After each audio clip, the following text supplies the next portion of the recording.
Today, I am dealing with the physiological basis of the Parkinson's disease.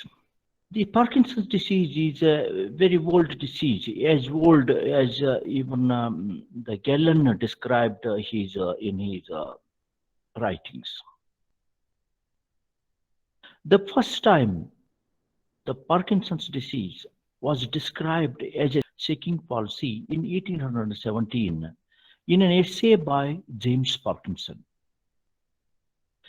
James Parkinson is a neurosurgeon, as well as he was a social activist.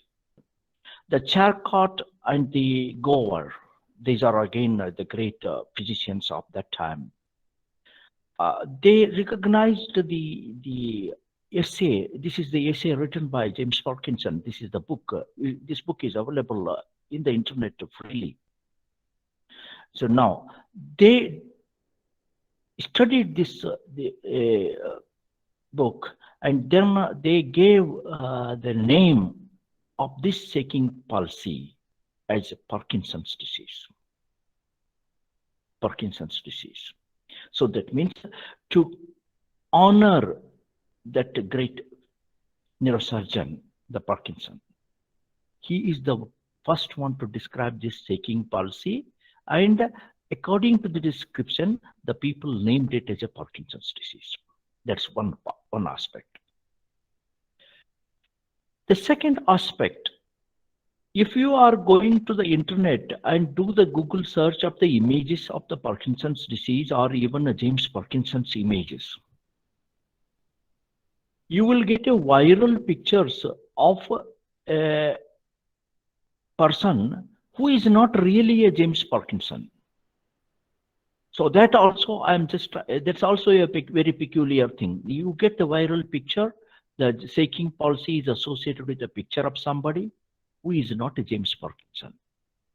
That has been clarified at several places and several occasions. Now, in the year 1886, the William Gower named this shaking palsy as paralysis agitans, because shaking palsy, that means all the time resting tremors. So then the Gower named it as a paralysis agitans.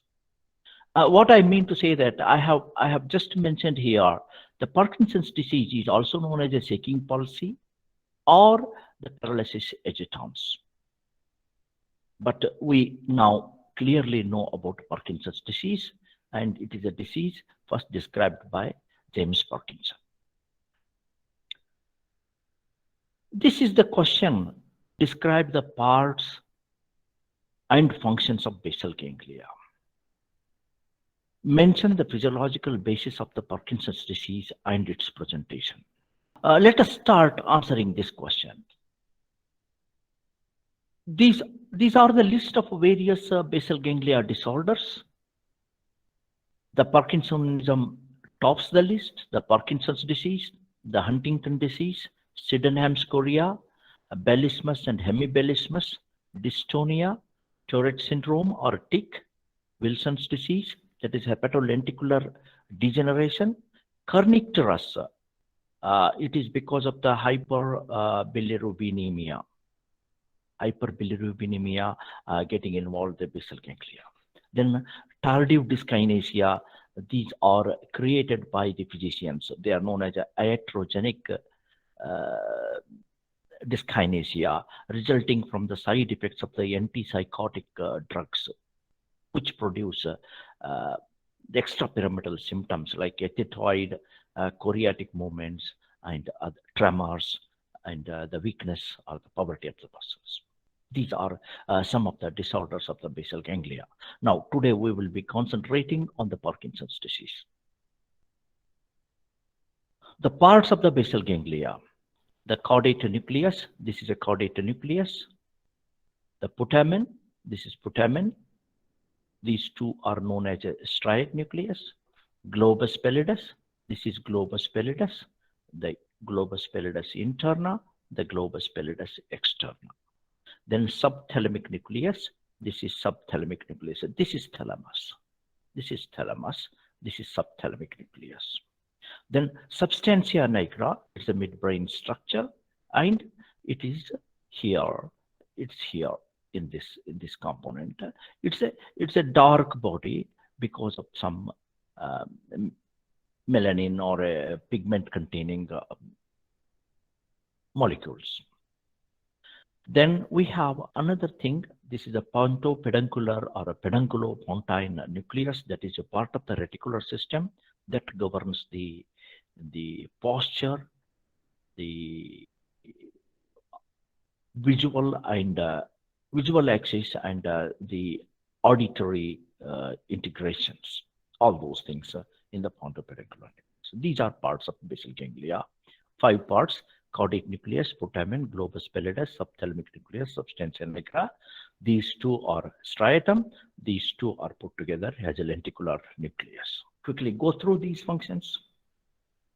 The planning and programming, execution of the pattern of movements, the Putamenergic circuit, the cognitive control of the voluntary action, or every voluntary action is associated with the cognitive part or the learning part and the recognition part. So that means each action has certain specific cognitive value. Then the timing of voluntary action, that means passing the road or crossing the road or passing the ball or giving certain things. The scaling of the voluntary action, when you are trying to move or do a work for a short distance, long distance, or trying to throw balls or whatever the actions. The maintenance of the muscle tone and posture required for the voluntary action. Then dampening of the oscillations of the agonist and antagonist group of muscles, and it operates as a switch for the voluntary action, that is turning on and turning off. These are the functions: the planning, programming, execution of pattern movements, cognitive control, timing and scaling, the posture regulation, the attenuation of the oscillations, then switch. What is Parkinson's disease? It's a neurodegenerative disease of the elderly. That means above the age of 60 or 65. This is also known as I mentioned, shaking palsy or paralysis agitans. It is due to the loss of a dopaminergic containing neurons of the substantia nigra. That means loss of a dopaminergic fibers of nigrostriatal tract. This is substantia nigra here. This is substantia nigra here, and this is caudate. This is the head of the caudate, and this is the body, and this is the tail of the caudate. This is a caudate nucleus. This caudate nucleus, that means the substantia nigra compacta. It has 2 components: substantia nigra compacta and substantia nigra reticularis. The compacta is it gives outputs to the striatum. The reticularis receives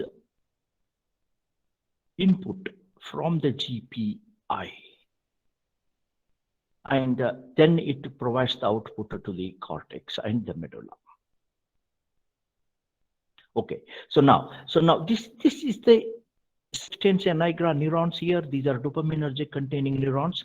These dopaminergic containing neurons, their axons project to the striatum. This is a striatum, the caudate nucleus. Now, once they are projecting here and they perform, we have seen that, and we will come back. This is known as a nigrostriatal tract.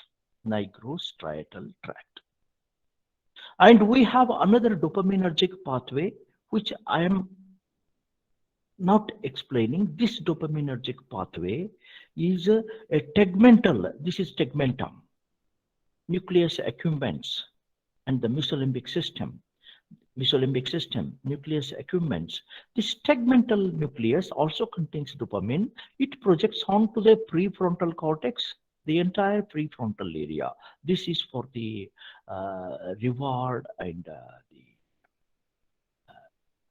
other emotional behavioral aspects. Okay, so now we are in the Parkinson's disease. This dopaminergic pathway, the one I have put it in a shaded mark, this is being destroyed. The neurons here are destroyed, and they somehow are spared or they are not affected. So that is the Parkinson's disease. It's a neurodegenerative disease, affects the elderly, known as shaking palsy or paralysis agitans. It is due to the loss of the dopaminergic containing neurons in the substantia nigra compacta and hence the nigrostriatal tract. Already I've explained about that neurodegenerative disease affecting the elderly with the loss of dopaminergic substantia nigra compacta neurons. And this loss of the substantia compacta neurons is due to some accumulation of abnormal protein. And this abnormal protein is accumulated in the substantia nigra or in and around the substantia nigra neurons. These are called the Lewy bodies. These Lewy bodies are seen in the substantia nigra with the Parkinson's disease. These Lewy bodies express a new protein, what is called alpha-synuclein or Parkin. And what they do, this alpha-synuclein and the Parkin, they will produce a toxic effects, and they will kill the substantia nigra compacta neurons. Once these substantia compacta neurons are killed, it produces the hypokinetic and hyperkinetic motor abnormalities. These hypokinetic and hyperkinetic abnormalities manifest as akinesia or tremor and rigidity in terms of hyperkinetic. The disease is not a limiting disease, it's a progressive disease.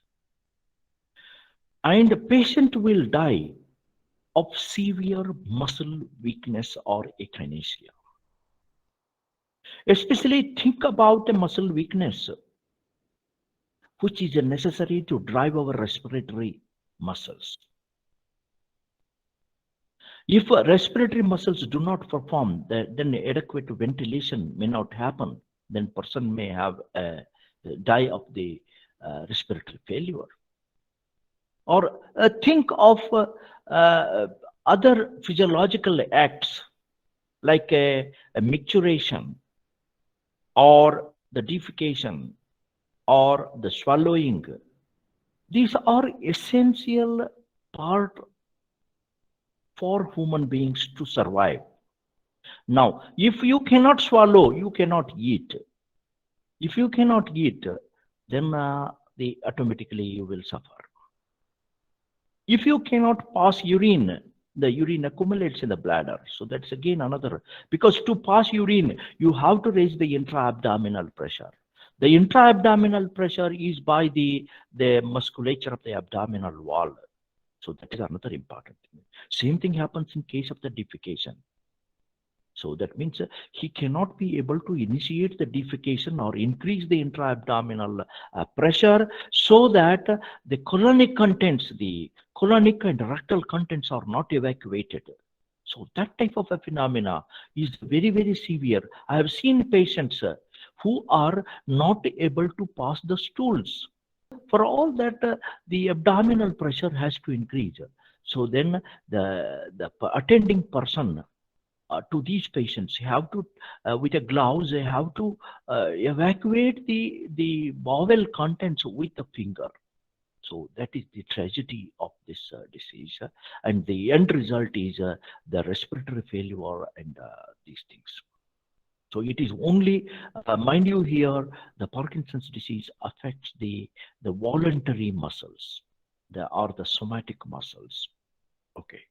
In that's about the Parkinson's disease proper. So what are the causes of the Parkinson's disease? So this is the loss of the nigrostriatal dopaminergic connection. So especially, I mentioned the dopaminergic neurons present in the substantia nigra compacta or damaged or degenerated due to the Levy bodies or the new proteins expressed or the toxic effects, and then they will die. And this may be due to a degenerative disease, as I mentioned, for the Levy bodies, or it may result from some viral infections that will go and affect these substantia nigra compacta neurons, or maybe due to the toxicity of the heavy metals, the heavy or chemicals or metals that may also produce the substantia nigra compacta neurons die, or ischemic, because repeated ischemic bouts may result in loss of these neurons, or maybe because of some metabolic causes which may kill, because oxidative stress and other things may kill the neurons. So this is some part broadly I mentioned about these things. In addition, it may be a complication of the group of drugs, what are called a phenothiazine group of tranquilizers, which will make somebody tranquil. So these tranquilizing drugs, they are dopamine antagonists, or any other drug which is dopamine antagonist, which has been prescribed in the psychiatric treatment. So all these things produce, this is iatrogenic. The MPTP was a drug, um, it was used for some purposes. When they found a Parkinson's-like symptoms. Then they studied these things in rat. So in MPTP administered or injected rats, the MPTP is 1-methyl 4-phenyl 1256 tetrahydropyridine.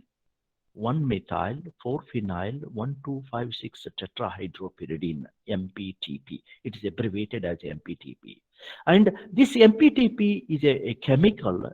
This is a toxic chemical which destroys the neurons, substantia nigra neurons. And this is destroying. As such, the MPTP may be neutral.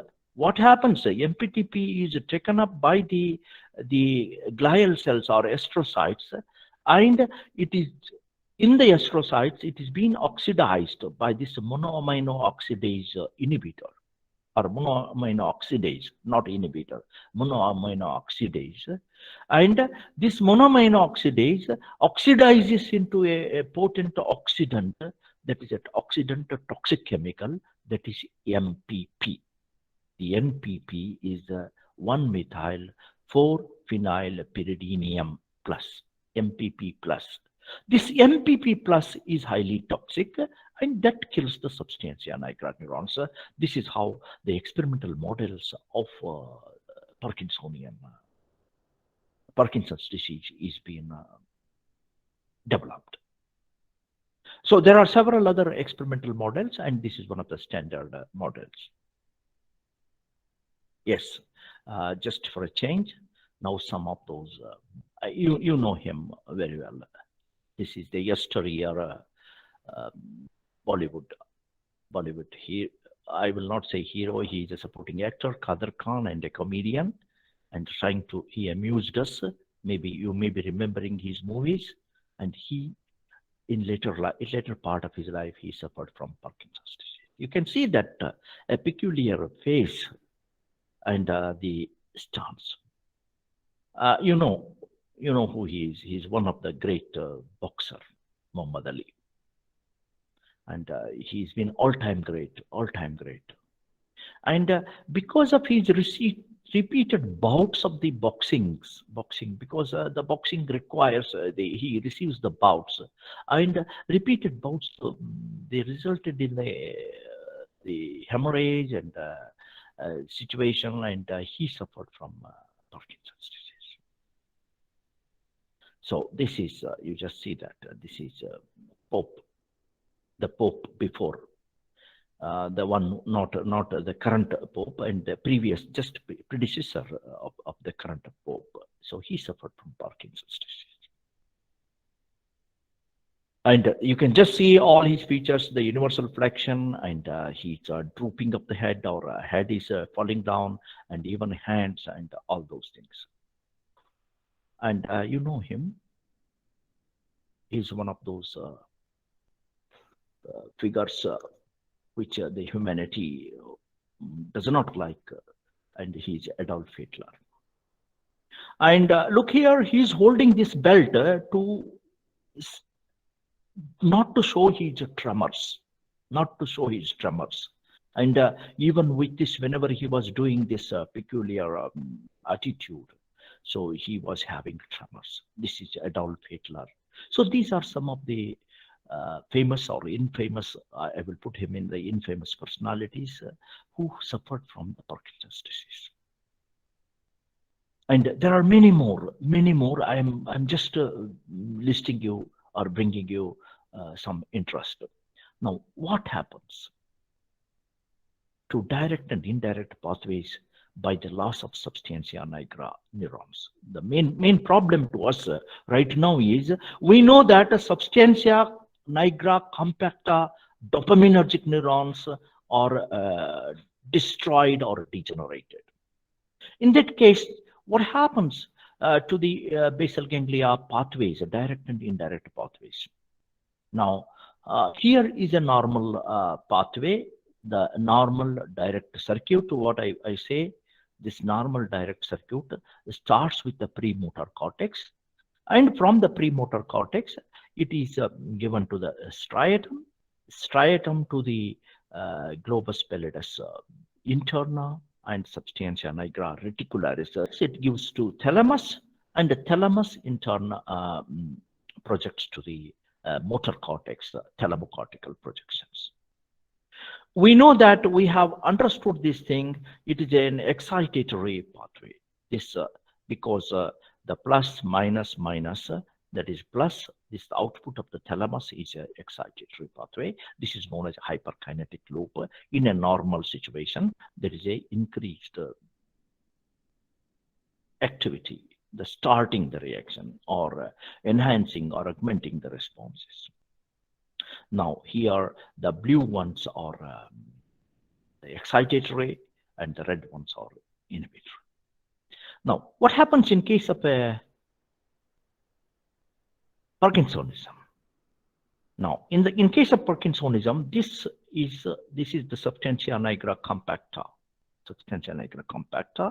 and this substantia nigra compacta neurons are dying, are dead. I'm not saying that they are dead in one, because progressive, when I say that is the substantia nigra neurons are dying day by day, because it may start someday. Only when we have lost 20 to 30% of these neurons, then we start feeling the symptoms of the Parkinson's disease. Now, what happens if this is cut? And once this is cut, the striatum, what happens? You have these the direct pathway neurons. These are having a D1 receptors, and these D1 receptors are sending influences to the GPI. So that means these D1 receptors are excitatory. These excitatory inputs are absent.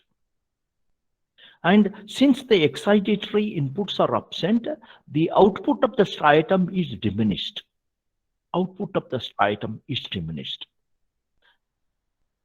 what? On the GPI, globus pallidus interna, and substantia nigra reticularis. Let us not bother about substantia nigra reticularis. The output box. This is the output box. That is GPI. Now, where this output goes? This output goes to thalamus. Now, this output of which is normally being inhibited now is not inhibited. Now it is not inhibited. Hence, here from here GPI to thalamus, the whatever the output goes is enhanced. And this output is inhibitory in nature. This is inhibitory output, GABAergic. And once this is enhanced, so what has means whatever the output from the thalamus to the cortex, thalamocortical output diminishes. You can just see that this line has become thinner. So this is a normal. This is normal. You have this much thick line, and here you just thin line. And this is the substantia nigra compactor lesion person are having some degeneration in the substantia nigra compacta, and the effect on the direct circuit. What it does, it increases the hyperkinetic, it decreases the hyperkinetic activity. So the hyperkinetic activity is decreased. Now the hyperkinetic loop becomes hypokinetic. So that means it diminishes. Now here I have mentioned the cortex, striatum, GPI, thalamus, cortex. This is the loop. The nigrostriatal tract is damaged. This is a fine tuning. Then a decreased excitation of the striatal dopamine 1 receptor, that's striatal D1 receptor. Then there is a decreased inhibition of GPI. So that means a decreased the input to the decreased activation of GPI. And decreased activation of GPI enhances the output of GPI. So the output of GPI is enhanced. So now this results in the decreased output from the thalamus. That is what they have. That's how it produces a hypokinetic action. Now coming back into the indirect loop, let us study the normal indirect loop. So now this is a premotor cortex. Then it comes to striatum, and from striatum, globus pallidus externa, and then to the subthalamic nucleus, then the GPI, then to thalamus, and then to motor cortex. So this is the loop. This is the indirect loop, and this loop is a hypokinetic loop. So now the substantia nigra compacta sends the dopaminergic neurons to the striatum. Here, this GPE receives the output. These neurons have a D2 receptors. These output neurons here having a D2 receptors, and the D2 receptors are inhibitory. So that means already I have mentioned this is producing the inhibitory effect here and producing more inhibition of the hypokinetic circulation. In case of the substantia nigra lesions, this as in case of the Parkinson's disease, this input is crossed. This is crossed. Now, no dopamine here, or less dopamine here. Now, this dopamine acts on the D2 receptors. So that means D2 receptors, they are inhibitory to these D2 receptors, and there is no inhibition. Then the output from the striatum to GPM is enhanced or is greater. And if the output from the striatum to GPE is greater, so then what happens? The GPE sends a subthalamic inputs. Whatever the information coming from the GPE to subthalamic nucleus is diminished. It is diminished. And if it is diminished, then subthalamic, these are spontaneously rhythmically active neurons. They will send a greater output to GPI. The magnitude of the impulses reaching the GPI are enhanced. And if the magnitude of the impulses, that means it would activate the GPI. And if this GPI is activated, then there will be more inputs to the thalamus, which is inhibitory. The more input to the thalamus, which is inhibitory, and the output from the thalamus is diminished. So this is a hypokinetic becoming more hypokinetic. That is about the indirect circuit. This is what I have mentioned here. The cortex, striatum, GPE, subthalamic nucleus, GPI, thalamus, cortex. The nigrostriatal tract is damaged. That means substantia nigra is damaged, then this less excitation of STR, less excitation of STRD2 receptors, then the output from GPE is diminished, subthalamic nucleus is not inhibited, more activity from subthalamic nucleus to the GPI, and that would enhance the output of GPI to the thalamus, which is inhibitory, and that would diminish. That is the hypokinetic, more hypokinetic. That's what I mentioned here.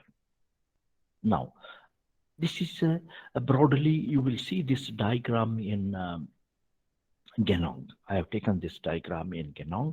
This is whatever I have made. This is on the basis of the same. On the basis of the same, I have made them separately so that we will have a clear-cut idea. So that means this is a putamen or the striatum, the substantia nigra here, the cortex, striatum, then it comes to GPI.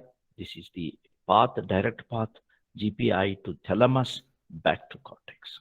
This is the direct path. And the GPI also gives input to the pontopedunculaire nucleus or pedunculopontine nucleus, which reaches the brainstem posture regulating mechanisms, the PPN. Okay, so now this is direct pathway. So indirect pathway is these neurons are expressed with the D2 receptors, and they will have a GPA, subthalamic nucleus, and GPI that would be coming.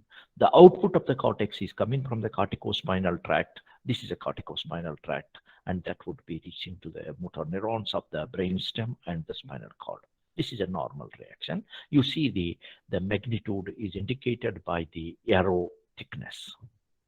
Now, in case of the Parkinsonism, so I'm just, what happens, the output is coming here, but the substantia nigra, this is the nigrostriatal tract is not there. So they have removed the nigrostriatal tract. They have put the cross there. This nigrostriatal not there. So then what happens? The D1 activity, because it does not activate this is the positive thing here, the dopamine activates the D1 receptors. The D1 activity is diminished. So the diminished D1 activity and GPI, what happens? Less inhibited, less activated, and then it sends more impulses to thalamus, more impulses to thalamus. Then if these impulses are inhibitory in nature, and thus they will diminish the output to the cortex and the output to the corticospinal tract. Similarly, in the indirect pathway, so this is not there. There is no inhibition of the these neurons, these D2 receptors. These are inhibitory in nature. The inhibition, no inhibition. There is no inhibition. There is a more signaling, more impulse traffic to GPE. So now, what happens in case of GPE? There is a increased or decreased stimulation of the subthalamic nucleus, and decreased inhibition of the subthalamic nucleus. That means subthalamic nucleus becomes released, and greater output comes here. And once it comes greater output, and that would stimulate the GPI, and GPI have a greater output, and that would produce again a diminished thalamocortical output. So that is the Parkinson's disease. And this is responsible for akinesia and other motor abnormalities, this pathway. And a tremor and rigidity or hyperkinetic motions, the pontopedunculaire nucleus is released almost. So that means there will be more tremor and rigidity. Red nucleus, which is also situated in the midbrain around this pontopedunculaire nucleus. So that the red nucleus is also getting the inhibition. Red nucleus is for the extensor activity. Now the extensor activity is suppressed. So that is why the person is having a universal flexion attitude. What are the manifestations of the Parkinson's disease? The Parkinson's disease manifests as the hypokinetic features and hyperkinetic features. The hyperkinetic features are a resting tremor and rigidity.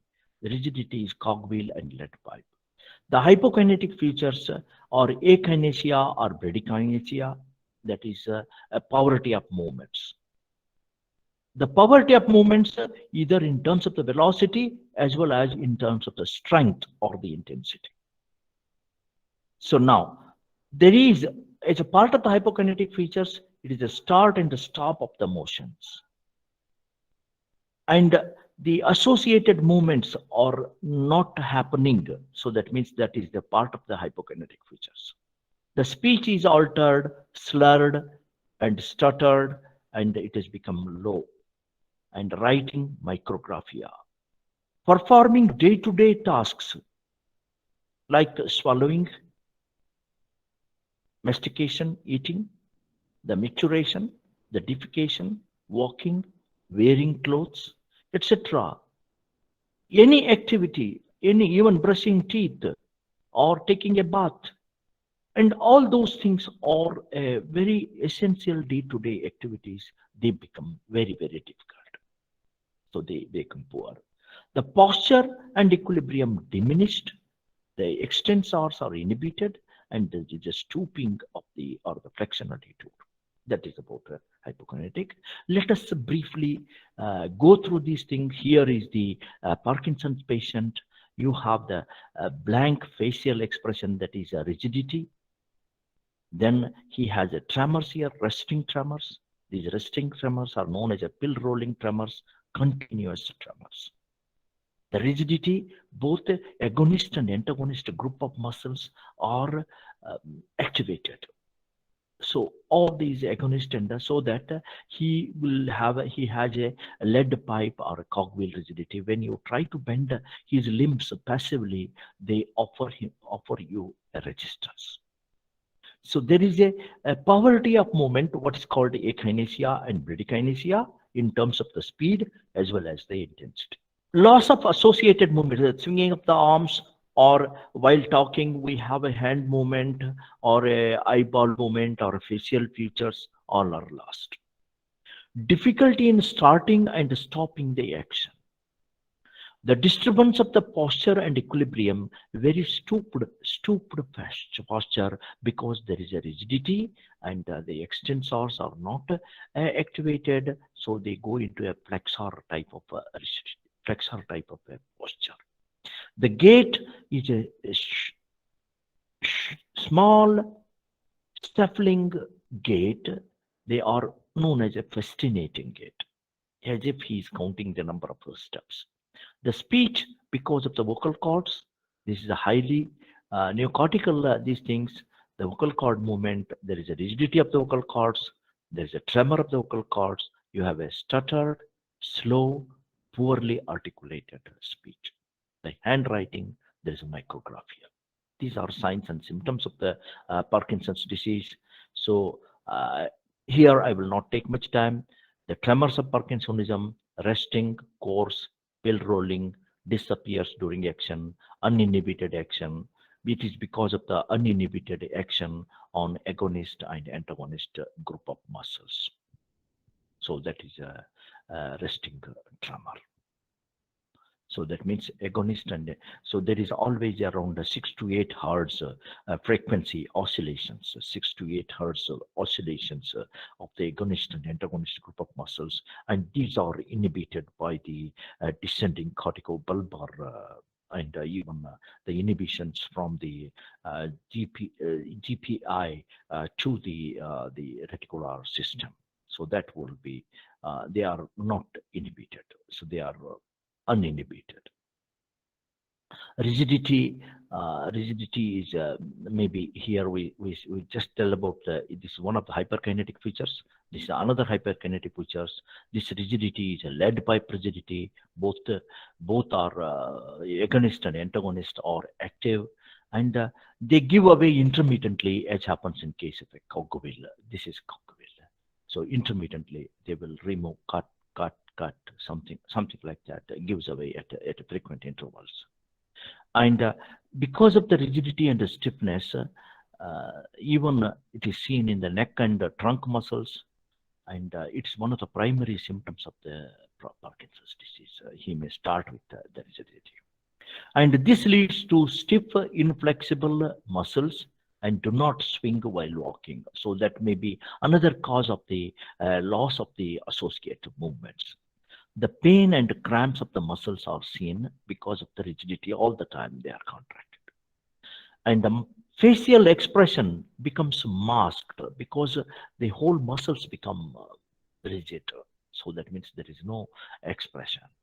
Difficulty in turning in the bed. So that means the flexibility of turning in the bed is not there, and he will have, because he has to do so many things. They initiate and change the posture and make it a lateral movement, so on. There's a difficulty, and even a difficulty in getting out of the chairs or wherever, whatever the place of action. So that is another thing. And he has a trouble in writing or trouble in doing the routine activities like buttoning clothes or tying shoelaces or brushing teeth or in application of the toothpaste to the toothbrush, and so many actions in our day-to-day life. This is one of the example of the micrographia. The writing is it's a micrographia. You can just see because of the tremors, you can have these see even a starting problem. You can just see this is the normal person. He starts and he ends. Here there is a starting problem and he has a tremors all through, and you can see these things, and here the ending problem. So here both the starting and the stopping reactions, the starting problem here and the start. So this is about the rigidity. So bradykinesia, I have already mentioned, I repeat again, it is the slowness of movement, whereas akinesia is the poverty of movement, along with the loss of associated movements. These associated movements as facial expression or swinging of arm during walk or any other accents, because we are accustomed to many of these things. Other manifestations of akinesia are freezing of the movement. Sometimes the person is frozen almost in one particular posture or particular action, or he will have a long time to initiate the movement. So that switch mechanism. The hypokinesia and akinesia, in addition being slow, the intensity of the movements, the power of contraction of the skeletal muscle is diminished. And this is resulting in a micrographia. You just saw that micrographia. And this also makes the speech low pitched, slow, and because of the rigidity, stutter. And even sequencing of the speech, because whenever we are speaking, we have many words we have to assemble in chains. That is diminished. Now this is one of the gait. I repeat, this is a fascinating gait, as though he is counting number of steps. So okay, and you have a universal flexion, and he has a persistent tremors, and he moves one by one. Suppose if this person, somebody comes and gives him some push, he may fall down because his balance is not proper. His balance is not proper, and if somebody hits him or some other person going there, he may fall down and end up with something different. And as if he is trying to maintain or regulate the center of gravity, always looking at the ground because he's worried. And this is one of those gait, the fascinating gait or shuffling gait. So you have a small hesitant, looking to the ground, balance is not proper, and you cannot stop him abruptly. He will take time, and he may fall down because of the weakness and loss of postural reflexes. That's gait. Then the motor impairments includes the speech, facial expression, rigidity, then starting or getting up from the chair and getting up from the posture, gait, postural stability, and the weakness of the movement. Now, what's the treatment of the Parkinson's disease?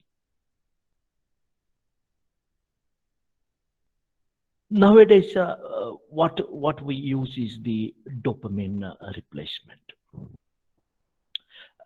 One interesting thing, because it's a very frequently asked for your level, that dopamine, we cannot administer dopamine directly. One fact is that dopamine is doesn't do not cross the blood-brain barrier.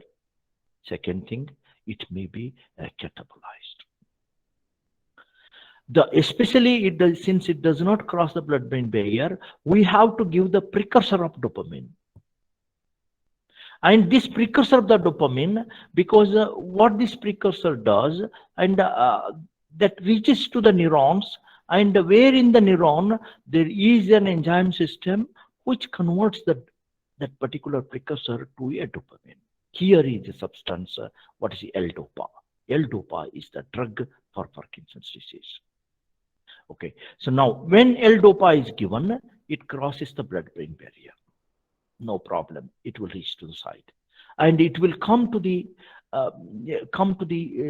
substantia nigra neurons there, and this L-dopa is converted to dopamine by this dopa dehydroxylase enzyme. So this enzyme is present in the substantia, the neurons, the dopaminergic neurons. And once the dopamine is added up to the system, that relieves all the symptoms of these movement disorders. You just see after L-dopa treatment, you see this individual. So this is the individual before treatment, and this is the individual after L-dopa treatment, and he is wonderfully working now, and he is feeling good. Okay, so now that is one of the treatment. So in the treatment of the Parkinson's, the first is the L-dopa. No dopamine. L-dopa is converted to dopamine. Now the condition of the L-dopa. Suppose if there are no neurons or dopaminergic neurons, this L-dopa will not be converted to dopamine, because for L-dopa to be converted to dopamine, you require this dopamine hydroxylase.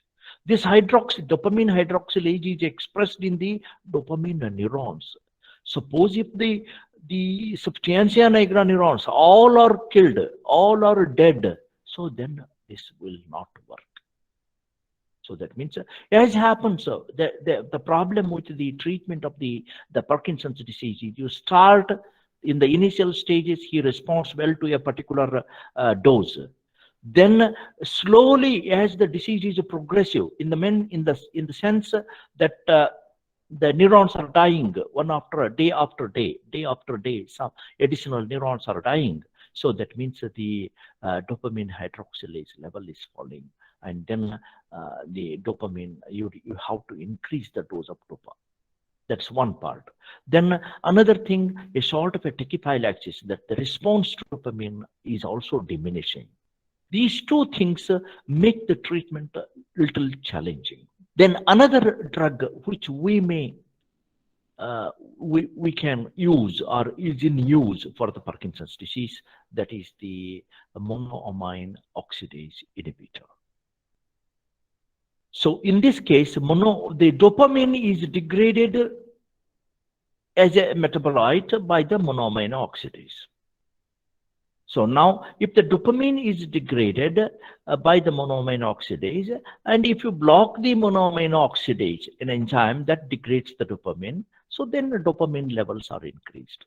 L-deprenyl is one of those drugs in which it is a monoamine oxidase inhibitor, wherein we can allow because it's not degraded, more quantity of dopamine in the neurons that may relieve. Maybe a combination of these two things work, and combination of other drugs which will stabilize the accents, so on. Previously, the anticholinergic drugs were given, because in the striatum we have dopamine and the acetylcholine interactions, because in the direct pathway D1 receptors, and at the same time these will receive a intrastriatal cholinergic muscarinic receptors.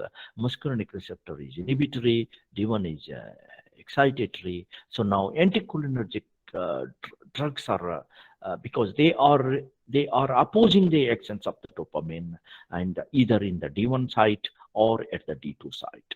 So now anticholinergic drugs were tried earlier, and again they are difficult.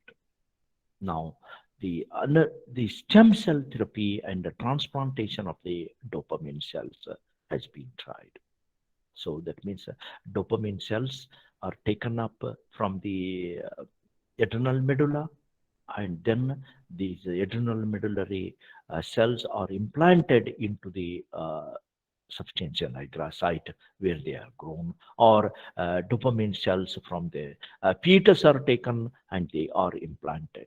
So this is the transplantation of the dopamine cells. Again, that all the tissue transplant methods to be followed for that. The surgical aspects, suppose in case of a severe cases, what is the problem? The problem is because of the output. Output is coming from the thalamus. So that means you cut the thalamic outputs. That means thalamostriatal projections. Thalamostriatal projections. So they, but they contain many things. So that's not right. However, the ventral anterior nucleus or ventral lateral nucleus contains some amounts of dopamine, the projections from the GPI.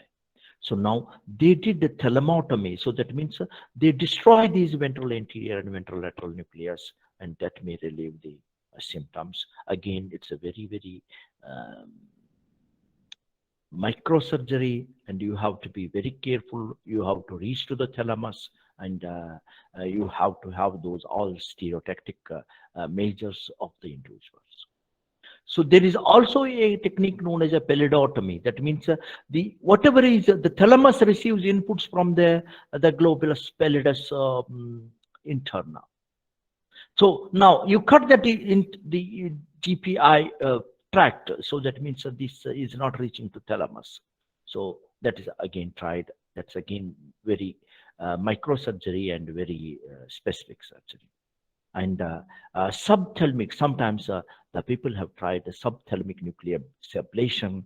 Subthalamic nucleus is because it is excitatory to the GPI, and they have attempted that. So all these treatments and even some more treatments are there. And as a physiological perspective, we have a dopamine treatment, which is in the form of L-DOPA. It's a replacement of the transmitter. Then enhancing the transmitter by using a monoamino oxidase inhibitor, or the oppose or try to balance the dopaminergic actions by blocking the antagonists or the antagonistic activity of the cholinergic, intrastriatal cholinergic drugs, and the transplantation, stem cell therapy, and all are attempted. These surgeries have limited these things because they need a very rigorous planning and rigorous microsurgeries. This is already I mentioned. To summarize, the parts are the caudate. Caudate is not shown here. Caudate is here. Putamen, globus pallidus externa, globus pallidus interna, subthalamic nucleus, substantia nigra. These are parts. The functions I have already mentioned, the hypokinetic functions and hyperkinetic functions. Now, these are the pathways. They receive this receives inputs from the cortex here, cortical inputs here, and from this direct pathway is through the GPI to the thalamus and back to the motor cortex. Indirect circuit goes through the subthalamic nucleus, that means subthalamic nucleus, and then to the GPI, then to the thalamus and back here. So in case of the this, this is substantia nigra here. This the lesions of the substantia nigra in the midbrain. So the inputs are diminished, so that you will see the output coming to thalamus is enhanced. So this is inhibitory. So the end result is thalamocortical outputs are diminished, that is hypokinetic. Similarly here, it is through both the direct and indirect circuits. They will enhance the output of GPI, and that will enhance these things. Okay, that is the summary, and these are reference books there. The Principles of Neuroscience by Kendall, the Guyton's textbook, and Genong's review, and I have referred the Cold Spring Harbor Perspective of Medicine on the basal ganglia. Okay, so now there are some questions, maybe they are, which may be of interest to you. I want that you write the brief points of these things, describe the parts, connections of basal ganglia, briefly outline the circuitry in Parkinson's disease. I have already mentioned. Describe the parts and circuitries of basal ganglia, the normal, and mention the signs and symptoms of Parkinson's disease in reference to the altered circuitry. Then add notes on the resting tremor led by rigidity or cogwheel rigidity, posture in Parkinsonism, then Lewy body disease, fascinating gait, micrographia, akinesia, L-DOPA, nigrostriatal tract, treatment strategies of the Parkinson's disease. These are the assignments. In the next class, I will continue with the physiological basis of the Huntington disease and other basal ganglia disorders. Till then, thank you.